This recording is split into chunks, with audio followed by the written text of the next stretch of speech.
So just, credit where credit's due. I do want to thank Sammy Burke, because who's the promoter of this event, because it took an enormous amount of initiative and entrepreneurial energy, and I give him all the credit in the world for it. And also our hosts, Jim Ackerman and the staff of the Newberry Library, for taking it upon themselves to have us all here for a few days. So this talk has its origins in a roundtable I participated in last year at a conference on the occasion of the Harvard Map Collection's 250th anniversary. In an email before the conference, their curator, a guy named Dave Weimer, sort of primed the pump with the question, what is the social utility of the map trade? And my initial reaction was, I have no idea. Why do you ask? But the more I thought about it, the more relevant the question seemed, given that it's now been roughly 20 years since the internet began to upend our business and our business model and our experience as dealers and collectors and scholars. So for the roundtable, I managed to put together some brief remarks, and out of them over time developed this talk, which is titled Why the Map Trade Still Matters in the Age of the Internet. The talk will have 3 parts. I'll begin by speaking just briefly about my professional background, because I think it's really shaped my, well, partly because it's just sort of idiosyncratic, but also because it's, I think, in a lot of ways shaped my outlook on the map trade and my role in it. Then I'll review ways I've seen the internet affect the market for antique maps, put pressure at times on the relationship between dealers and collectors, and at times even called into question the very role of the map trade. By the way, when I use the word collectors, it's really a shorthand for everyone who buys antique maps, so that would include librarians and museum curators as well, Jenny. And finally, I'll describe features of what I believe to be the enduring value proposition offered by the map trade, or at least the map trade working at its best. So, but first a bit about my background. After graduating from Swarthmore College in 1989, I pursued a doctorate in philosophy at the University of Michigan, but it soon became exquisitely and painfully clear that even if I finished my PhD, my professional future was going to be bleak and hungry. So I finished my master's, declared victory, left Ann Arbor, and moved to Boston. And there, through frankly, an act of nepotism, through a cousin, I landed a job at a management consulting firm, Organizational Dynamics, Inc., no longer existing. But where else is a recovering philosopher supposed to go? So I bought my first map in the summer of '93 while on a date with Anne, my girlfriend at the time, and now my wife of almost 20 years. So it was going to be a simple, uncomplicated day with no particular consequences. We were going to Crane Beach on the Massachusetts North Shore. We're just a typical lovely summer break, some time at the beach, a walk. It's beautiful up there, and then to Woodman's for fried seafood, because that's what you do. But on the way, we passed a sign for the Scrapbook, a local map and print shop. I don't know if any of you know, by the way, the Scrapbook. If you ever, Very well. You do? So Vinnie Caravella, who's an nth generation dealer up in and a sweetheart. So there was a time when our first daughter was, say, 14 months old, and Vinnie's wife, Barbara, would sit her up on the countertop and play with her while I shopped for maps. So anyway, we passed the sign, and being me and having a historical bent, I asked Anne if we could just stop for a quick 15-minute stop to have just a quick look around. And 90 minutes later, we walked out, several $100s poorer, but richer for the acquisition of a copy of this map, which is the Argonautica. It's a map purporting to show the setting of the adventures of Jason and the Argonauts in search of the Golden Fleece. And that's actually, you may not be able to see it, at top center is the tree bearing the Golden Fleece itself. And that's how it began.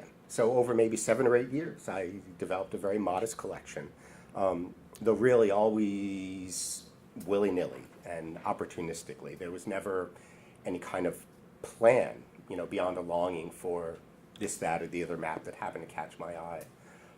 But around 2000, something happened. I hit a midlife crisis at the age of 33. I'd had it with my career in management consulting and was looking for what to do next. And eventually, with the encouragement of Anne, my wife, I took a leap into the unknown and started Boston Rare Maps. Mind you, we were recently married, had just had our first child, and bought our first house. And in the meanwhile, I had zero capital, zero expertise, and essentially no connections. So it was not the ideal setting for an entrepreneurial venture. But all that said, the business began to prosper quickly. It was due partly to a couple of good/lucky decisions I made early on, but also to the generosity of that man right there, Harry Newman of the old print shop. Harry and I are as different as night and day, but for whatever reason, he took a liking to me, or pretended to take a liking to me, and really took me under his wing and helped me in innumerable ways. And to this day, I am eternally grateful, because otherwise I'd still be a management consultant, which would be too terrible for words. And frankly, it also helped that when I started in '02, it was a heady time for the map trade. This was before the Great Recession, and business was absolutely booming. And it kind of smoothed over a lot of my many early mistakes. So the business soon evolved into what you might call a research-intensive boutique, focusing on rare and unusual Americana and serving a pretty modest number of clients. And a few considerations drove this strategy, among them our country life. We live out in a little town of 5,000, which is still heavily agricultural, and it really militated and militates against any kind of retail model. I could open a gallery, but be nothing but crickets. But also my wish as a father with young kids to be around, as they grew up. And last but not least, I prize simplicity. I really wanted a very streamlined one-person operation rather than the complexities of more of a volume business with lots of staff and lots of space and lots of stock. It just wasn't me. It wasn't what I wanted. So to give you a feel for what I'm talking about, I'll just show you a few pictures of world headquarters. Okay, here's the grand entrance. Okay, this is the commodious office space for my large and gifted staff. And this, last but not least, that's the warehouse facility. Okay, where's the guard dog? We have a very fluffy guard dog. But as you can see, that is all, it really is a small country operation. The entire business fits in a 14 by 22 foot room. Now, if you look around the map trade, there are, of course, other successful business models, right? There are large galleries in the city, such as Harry's or, Crouch Rare Books in London and New York, Martai and Land in New York. There are more kind of what you might call pure internet plays, like Geographic has Antique Maps, who you may have met Kevin Brown, who you may have met upstairs, and then more mixed kind of hybridized models like Barry Ruderman, who has some kind of mixed gallery, internet, high-end boutique model. But I chose what I chose, and it worked. It has worked very well for me and my family. So that's just a little bit about my background and why I do what I do the way I do it. Just to move to the next part of the talk, I should first define my key term, the map trade. By this, I refer to the few dozen dealers here in the U.S. whose core business is marketing and selling antique maps to private collectors and institutional collections. I also refer to the many dozens of dealers here for whom maps are a significant component of a much broader-based business. And of course, much of what I'm going to talk about will apply to dealers abroad, but as a very admittedly parochial Americanist, I'm simply best qualified to comment on the domestic market knowledgeably. So I want to set the table, though, with a quote from 1928. This is Lawrence Martin, chief of the Library of Congress Map Division, writing to a gentleman named Max Ferrand, who was a research director at the Huntington Library in Pasadena, California. Lawrence Martin's writing about collector Henry Huntington's purchase of a particular item. And I quote, "I have a suspicion that Mr. Huntington paid too much for it, and that's worth pausing upon to show how little you, or we at the Library of Congress can trust dealers. How map and atlas prices are going up, and the necessity of your being cautious at the Huntington about future purchases without professional advice. So I bring this up to make the point that there's probably always been a certain amount of tension between collectors and dealers. It's probably one inherent to commerce. And by that I mean that at its most elemental, the map trade's about buying and selling at a profit, which means that dealers are usually in the position of trying to maximize their profit, and collectors are, on the other hand, are trying to get the best deal possible. So there's a certain fundamental tension inherent in the field, as with any field of commerce. But add to that the occasional well-publicized and earth-shaking breaches of trust by rogue members of the map trade, most famously E. Forbes Smiley. Such betrayals, of course, have immediate and painful effects, but they also leave behind residual distrust that can taint the map trade as a whole.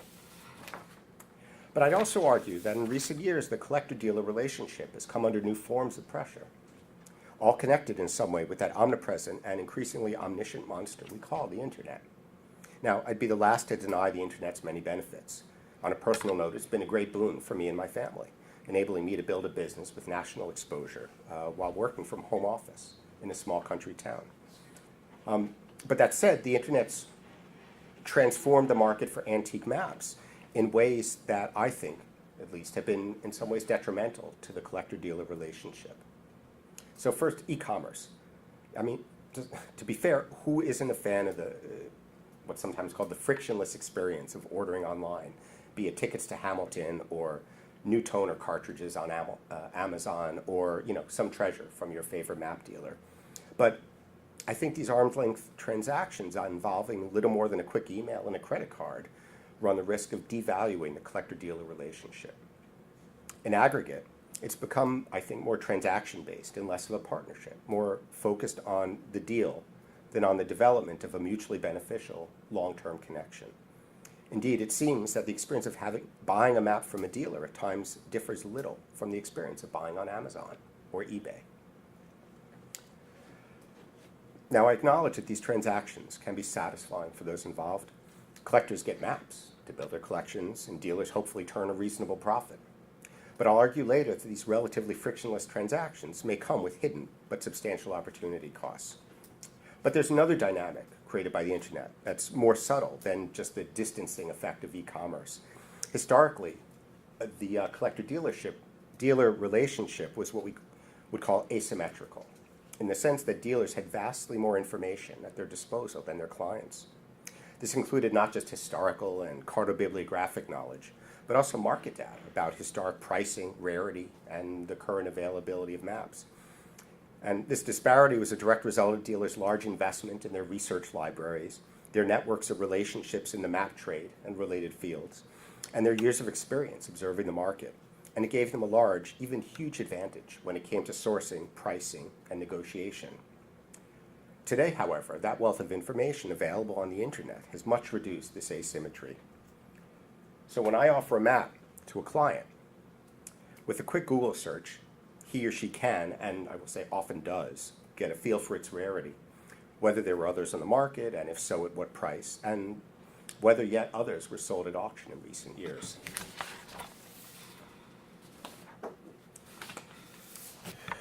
A modest investment in Antique Map Price Record or Rare Book Hub would even yield more such data. Likewise, anyone willing to follow a few aggregator sites like AB eBooks, Live Auctioneers, or Invaluable can monitor efficiently a huge share of the maps on the market. And this is, of course, a great boon for collectors. It offers hitherto unimagined access to material for purchase, reams of data to make value decisions and assessments, and really limitless, or essentially limitless, research resources.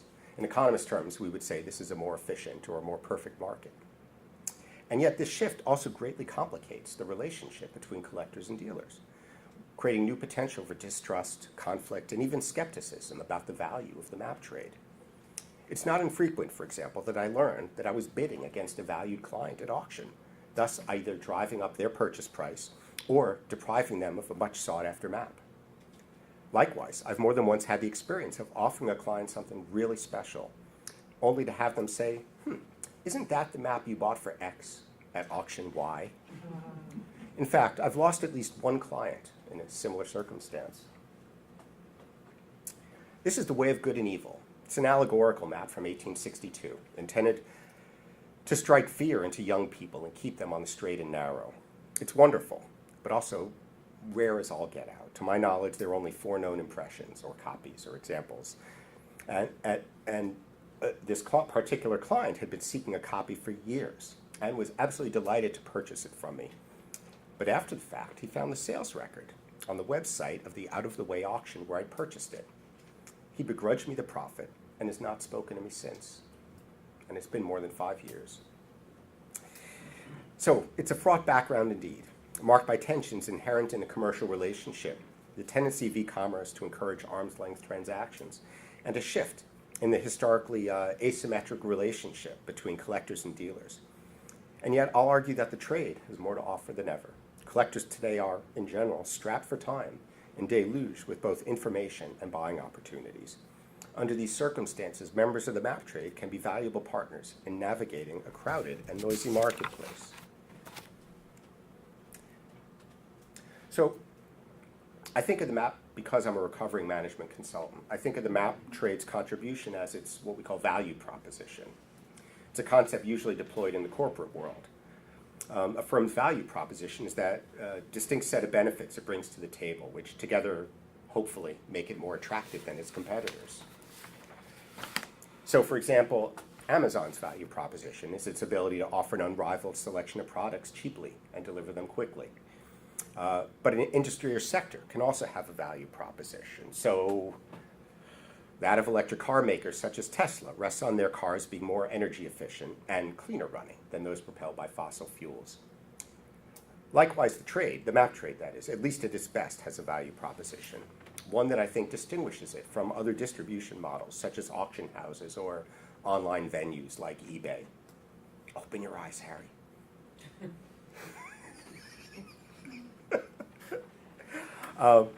This value proposition consists of a unique basket of services, including, but hardly limited to, the following: the sourcing of material, the vetting and warranting of material, research, making connections in the ecosystem of the map world, and finally identifying new directions for collection and scholarship.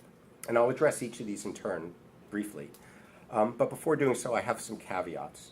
First, my goal is not to offer an exhaustive catalog of the ways the map trade adds value.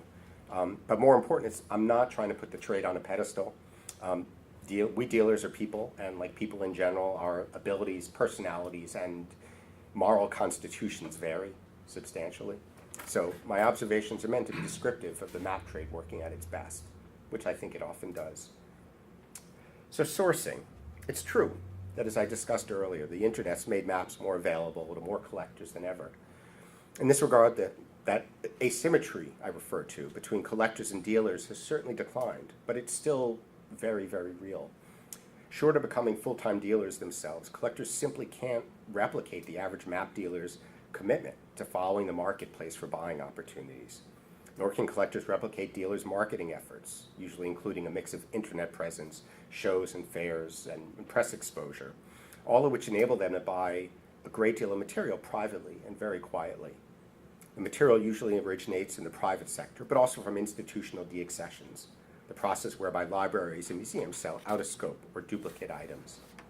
So dealers are thus vital intermediaries, well-positioned to help collectors sort through the noise in the market and find material in their field of expertise, but also well-positioned to source material even before it hits the open market. So I can illustrate with an example from my own recent experience. 2 years ago, I was invited to visit a historical society in a suburban Massachusetts town. Their board wanted me to assess the map collection with an eye toward what to keep and what could be appropriately deaccessioned. The visit was really a terrible disappointment. It was a very old town with a very old historical society, and there should have been piles of fantastic material there, and there weren't. But as I worked through literally the last shelf of maps, low in spirits, I came on a piece of badly brown linen, rolled tight as a cigar, unpromising in the extreme. But a careful unrolling revealed one of my personal holy grails, John Groves Hale's monumental 1814 map of Boston. This is one of the great black tulips of Boston mapping, maybe the most magnificent early map of the city. And this one, as you can see, was a wreck. But restoration brought it back to what you see there. So the map is now in the hands of a private collector of American city and town plans, with whom I've worked for more than a decade. I briefly considered offering the map on the open market, but he probably wouldn't have forgiven me for failing to offer him something so obviously in his wheelhouse.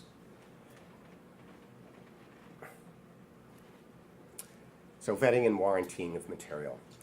A couple of months ago, I got a real bargain. It was on a small lot of First World War posters at an online auction. Here's the image of one of the posters at the auction's website, along with the verbatim of the condition description. So a week or two later, this is what came in the mail. Not exactly as described. This little anecdote points to a second facet of the map trade's value proposition, namely the vetting and warrantying of material. For the trade and maps to function, buyers need a high level of confidence in what they're purchasing. So let's say you're a collector of Chicago maps, and someone offers you Hathaway's map, Chicago with the school section. I need my glasses, my goodness. Chicago with the school section, Wabansia and Kinsey's edition, which is the first printed map of the city, published in 1834. So aside from the question, can I even afford this? A wary buyer should have three other questions. First, is it original, rather than a reproduction or a fake? Second, what's the condition? And is it being accurately described? And finally, is there anything about the map that raises red flags about its provenance? And incidentally, two of these questions are salient in the case of the Hathaway. First, it was printed lithographically, and it can be very difficult to differentiate a period lithograph from a modern reproduction. Second, given the map's rarity and value, one should be particularly alert to issues of provenance. Now, it's of course the responsibility of the map trade to allay collectors' concerns by providing clear, empirically based answers to these questions. We may do this in a purely consultative role or when offering our own stock for sale. And in the latter case, we must stand by our material, providing a lifetime warranty in the event that problems emerge down the road. Indeed, the Code of Ethics of the Antiquarian Booksellers Association, of which I'm a member, and many of my colleagues are members, requires us to offer just such a warranty. So thus the trade, or at least at its best, provides collectors with a valuable and reassuring promise. We, not our clients, bear the risk if something is not as represented, even if our error was made in good faith. A good analogy here might be the title insurance that home buyers must purchase, without which banks would stop issuing mortgages and the housing market would grind to a halt. So this brings to mind an experience I had a few years ago. This map is the Magnetic Atlas. It's a misguided attempt by American scientist John Churchman to use magnetic variation of the compass as a tool for determining longitude. Published in 1790, it's an important example of early American scientific ambition and a great rarity of 18th century American map making. This one was owned for the better part of 200 years by a venerable academic institution, whose name many of you would know. Some 20 years ago, a new director summarily decided to clean house and deaccession items from the collection. But in this case, by deaccession, I mean throw in a dumpster, quite literally. The map was only saved because it was rescued by the building manager, who had an intuition that something was amiss. He plucked it out of the dumpster, kept it at his home for a decade and a half. He eventually reached out to me, told me the story, and offered the map for sale. The whole thing sounded absurd, like a tale of insider theft, if ever there was one. But after a month of phone calls and emails, I was able to confirm the story and the deaccession, and got a letter to that effect on the institution's letterhead and purchased the map. And this vetting and warrantying, which that's an example, is more valuable than ever. With the advent of the internet, collectors are absolutely awash in buying opportunities, not just on dealer websites, but from hundreds of auction houses, not to mention aggregators like eBay, live auctioneers, and so on. Only a few of these are willing and able to offer either the vetting or guarantees provided by the map trade. Now, there are exceptions, such as the well-established specialized map auction houses, but try contacting an eBay seller with your concerns about a library stamp on the back of a map you've just bought, or getting live auctioneers to take responsibility for a 19th century lithograph that turns out to be a photo reproduction. So a third piece of the map trade's value proposition is research. Now, it's hardly a revelation that we research and describe our maps, but as I discussed earlier, the advent of the internet's yielded an explosion of material at our fingertips that we can access quickly and cost effectively. Even a short list includes online catalogs, such as that of the David Rumsey collection, and closer to home, the Digital Newberry, databases of map prices like Antique Map Price Record, primary and secondary source material via HathiTrust, Google Books, ReadX, newspapers.com, and elsewhere. I mean, the list goes on and grows almost weekly. And all this in addition, of course, to the raft of printed reference works that have appeared in recent years. Now, this availability of materials raised the research bar ever higher. Dealers, not all, but many, are putting more and more effort into placing material in its broader geographical, historical, artistic, or other context. An indicator of this shift can be seen in the print and online catalogs issued by the trade. Consider two treatments of Peter, for example, of Peter Hoos' iconic pass card von Nova Granada, separated by 45 years. Here it is described in a 1972 catalog issued by Ken Nebensal, a giant of the late 20th century map trade, who was in the room today. Note that the catalog is roughly 4 by 6 inches. The listing features a thumbnail, the basic bibliographic data, a few references to literature, and a one-line elevator speech about the map's significance. And this was the norm, state of the art at the time. But compare that to a 2018 listing of the same map on the website, for example, of Barry Ruderman, which is probably 10 times as long. Now, Barry can be very verbal, I'll admit, but this is an indicator, to my mind, of how the research bar has risen astronomically in the last 20 or 30 years. So, thus, at its best, the map trade is offering not merely an old map on a piece of paper, but an artifact that's been vetted for authenticity, condition, and provenance, and complemented by a body of research that will enrich the owner's experience. This is a kind of value that you can't find at an estate sale, on eBay, or all but a handful of auction houses. In fact, as a regular eBay user, I increasingly see sellers plagiarizing descriptions from my own and my colleagues' websites. So, a fourth contribution of the trade is that it excels at making all kinds of connections. So the world of antique maps is often described as an ecosystem, albeit one consisting of just a few species, collectors, curators, and the institutions they represent, and dealers.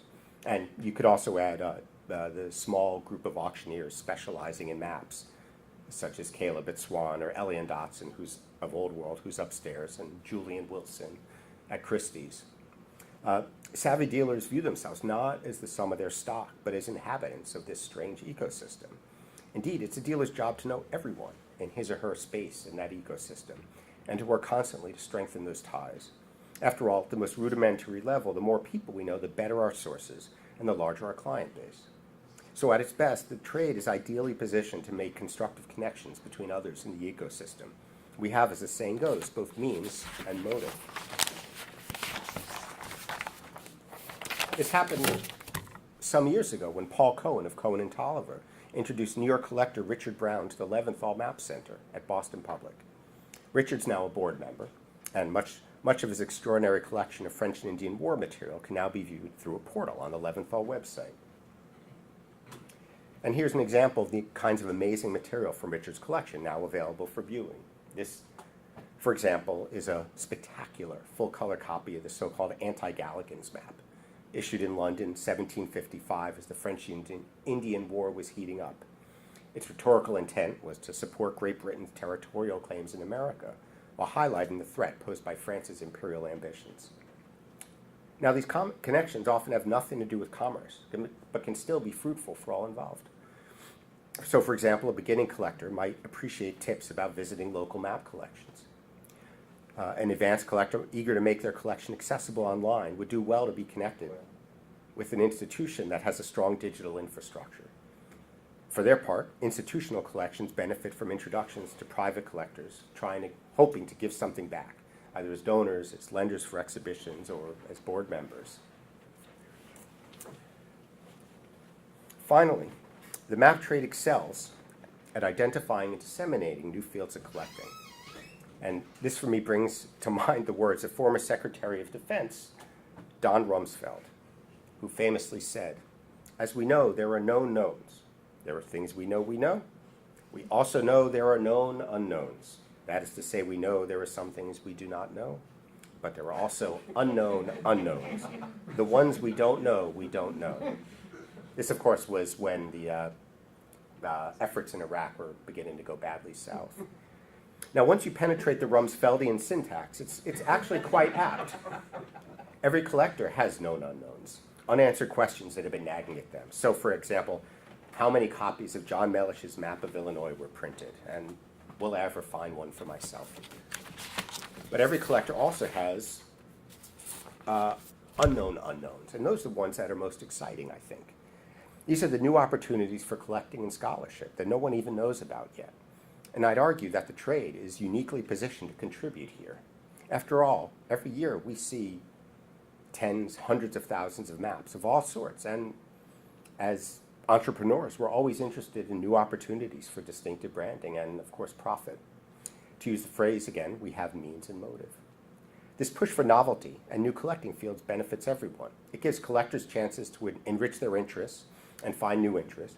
It helps institutions identify unappreciated areas of their collection, expand their missions, and bring new resources to students and scholars. One of the best places to witness this entrepreneurial dynamic is at the Miami Map Fair, which takes place annually the first weekend of February, unless the Super Bowl is in town. It's the largest event of its kind in the country and attracts most of the top dealers from the U.S. and abroad. Here are some photos that I think capture how the flavor of the fair has changed over the years. So for starters, this is my stand in 2005, one of my first years at the fair. This is Massimo Di Martini, of Altea Gallery in or around 2010. And here are several of my colleagues exhibiting around 2011. Some of you, I'm sure, have been in this room. And as you can see, in the old days, like 10 or 15 years ago, the focus was on the classics, the great maps of the 15th through the 19th centuries, the first half of the 19th century. By contrast, though, were you to have walked the floor of the fair recently, you would have still seen lots of the classics, but also pictorial maps, advertising maps, thematic maps, propaganda maps, and the like, many printed within the last century, or even the last 20 years. Here, for example, is Philip Curtis of the Map House of London with a display of war maps that caused quite a stir in 2016. There's not a classic in sight, no matter how close you look, and yet this was the star of the fair. This sort of experimentation sometimes results from engagement with our clients. A great example is the relatively recent interest in what collector P.J. Mode calls persuasive maps, maps trying to shape the thought and or actions of their audience. By way of an example, here's an image of my all-time favorite persuasive map, the porcinograph. This is the only map I know of that combines sanitary hog farming, a celebration of pork-based cuisine, and post-Civil War reconciliation in a single, exuberant image. It features the central map of the United States in the form of a pig, surrounded by plaques listing the favorite pork dish of each state. It's hard to make out, but this is the plaque for Illinois, whose citizens at the time were apparently partial to, quote, prairie hens, berries, corn-fed pork, and lager. In any event, this newfound interest in persuasive maps is an example of the trade and the collector collaborating. P.J. Mode has been acquiring them voraciously for well over a decade. Along the way, he's managed to get several of us, me in particular, deeply interested in the genre.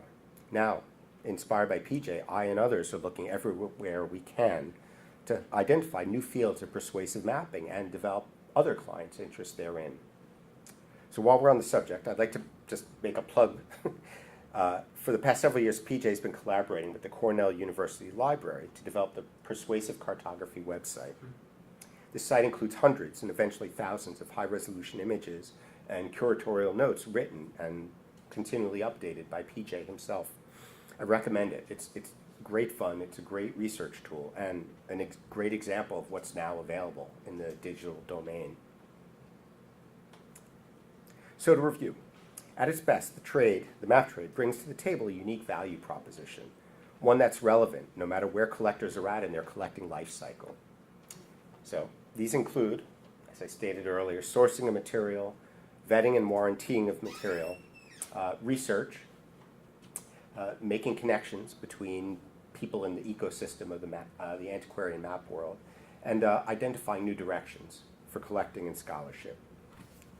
This list, as I indicated earlier, is really, to my mind, in no way comprehensive, but time prevents me from exploring other ways the trade can add value. But I will briefly mention one other, which would merit a talk all its own. Professional advice. If you recall, earlier I read a provocative quote from Lawrence Martin of the Library of Congress. There he wrote of the importance of collectors accessing what he called professional advice. In fairness, he preferred this to be provided by curators and librarians, unsullied by commerce or other subjective considerations. But because of their familiarity with both the material and the marketplace, members of the map trade have a vital role in providing this advice. This can be of great value to collectors at all stages of their career, whether beginners wondering what to collect or advanced collectors thinking about how to disperse their holdings by sale, auction, and/or donation. Time's running short, so let me recap. I began by describing some of the ways the age of the internet, some of the ways the age of the internet has affected the market for antique maps and how this has fundamentally changed the relationship between collectors and dealers. I focused in particular on the tendency of e-commerce to facilitate arm's-length transactions and the complications created at an era when dealers no longer have asymmetric access to information. From there, I made the case that for all these issues, the trade has a distinctive value proposition that, if anything, is more valuable than ever. In short, I believe the map trade will remain a vital contributor to the ecosystem of antique maps for many years to come. So once again, my thanks to Sammy for organizing the fair and the Newberry for hosting this event and to you for coming and joining this talk. So thank you.